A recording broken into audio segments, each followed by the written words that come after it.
As the hedgerow settles and mutters, and dusk gathers from beneath the jackdaw's wing, so the wind becomes cutting, sharp as plough tine, cold as hoar frost, howling like a wolf spirit across the open heath.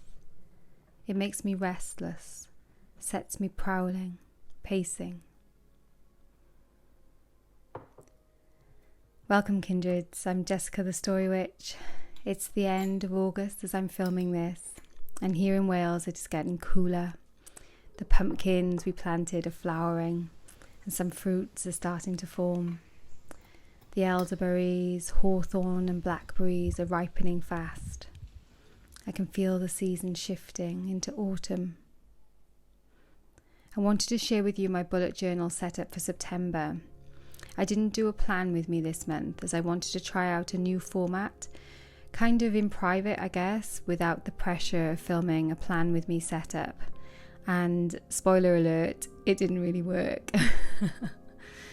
But I decided to share it anyway because so many of the comments and messages I get from you guys are about how my less than perfect journal is helpful and inspiring because it shows that journals don't have to be perfect and top level aesthetic at all times. They just need to be functional and pleasant enough to use that we actually enjoy them and use them. I do prefer to use my journal when I love my pages. That's just how I am. And I know a lot of you guys are the same. But I try to find a balance of sticking with spreads which I know and love and trying new things which might fit my needs better as I change and grow with my journal. I've been experimenting with cutouts in my journal this year. I switched from a Leuchtturm to a Notebook Therapy B5 size bullet journal at the start of the year. The Notebook Therapy bullet journal has much thicker pages, pretty much like thin card, which lends itself to cutting and making Dutch doors and tabs more than the much thinner paper in the Leuchtturm journal. And I've been really happy with how it's been going. I love the consistency across the months. So this month I thought I'd take it a step further, and I had the bright idea of cutting out for all my weekly spreads in one go. I thought it would save me time setting up my dailies and weeklies and also would look good, but it actually looked a bit strange. I wasn't happy with my lettering, and having several cuts in the same area meant that my journal is kind of awkward to use when writing on the left-hand pages. I'm not too worried about that as I don't have very much space left in this journal anyway, and I've already got a new one, still a Notebook Therapy B5 bullet journal, but with constellations on the covers, ready to start probably in October. But it's not my best work. The pages are perfectly usable, and I've learned from my experiment, at least that is what I say to soothe myself, but I was just not happy with it. So I'm sharing my less than stellar pages in the hope that it's helpful to see and you can learn from my mistakes, or perhaps just feel better because your journal is prettier than mine. I also did some fixing of things I didn't like, so this is kind of a half plan with me video.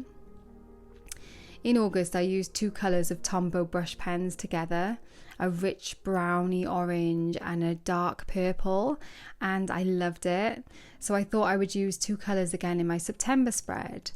I chose a bright orange and a dark green. I thought they would look kind of pumpkin-y and harvesty, but they were just too bright together, kind of garish.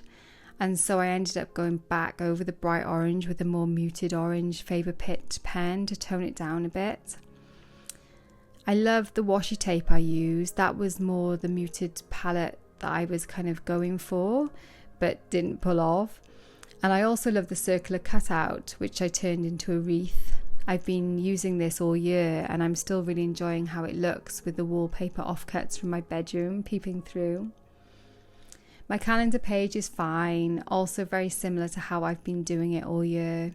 This size of boxes works well for me, and I like how the B5 journal I can fit everything onto one page and I still have room to write things in. I switched things up a little on the cutout Dutch door.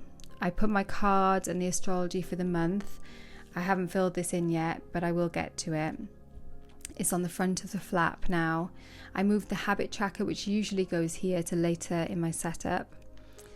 I decided to split my goals into areas this month in the hope that it will keep me more focused on getting things done, and I'll be able to use my time better, which is one of the things I value about having a bullet journal, better organisation of myself, which I find leads me to feel calmer and just less overwhelmed.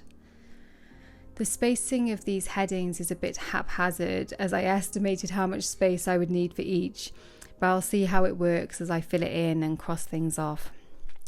And this is where things start going majorly pear-shaped.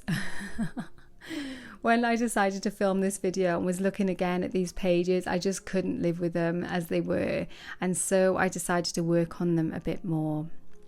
I find quite often that if I don't like something, then if I work on it some more, I can get it looking better. So I printed out some stickers to cover up my inconsistent lettering and, frankly, grim numbering. I think everyone who journals in any kind of arty way will have had to rework pages to get them looking how they want them to look. And I enjoy watching those, like, fixing my bullet journal mistakes kinds of videos. So hopefully you do too. I try and go with the mantra that if I don't like it, then it's just because I haven't finished it yet. I don't always apply this. If it's just a one-off spread, then I just turn the page and forget about it. But if it's a spread that I'm going to keep coming back to, like a calendar or dailies, then I keep working at it until I'm happy. I was watching a plant-based bride video the other day about why you'll quit bullet journaling. And so much of what she shared made sense to me, and many of the comments under the video saying the same thing. Bullet journalers make mistakes, of course. We're human beings, and we can also be prone to perfectionism. After all, one of the pulls to a bullet journal system is that you can tailor make it to suit your own situation more closely, maybe perfectly, than a shop bought diary or journal. So, however much we know in our heads that it's okay to make mistakes, it still hurts our hearts when we feel we've messed up our journals. I know it does for me. I've been thinking about how I could help people more practically with their journals, apart from making videos about mine. And I've decided to start offering spiritual journaling consultations.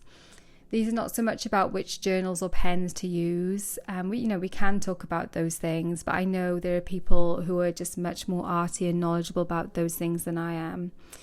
But it's more about finding ways for your journal to support your growth and your spiritual connection and magical practice. After 30 years of journaling as a spiritual practice, I do feel like I have wisdom to share. I've included a link in the description of this video if you'd like to know more. And it's normal in our bullet journal community to be worrying about our journals and sometimes not even starting because of not liking our writing or being afraid to make a mistake. Or sometimes people start journals but don't keep them up because they have a couple of spreads they don't like and it makes them not want to use their journals.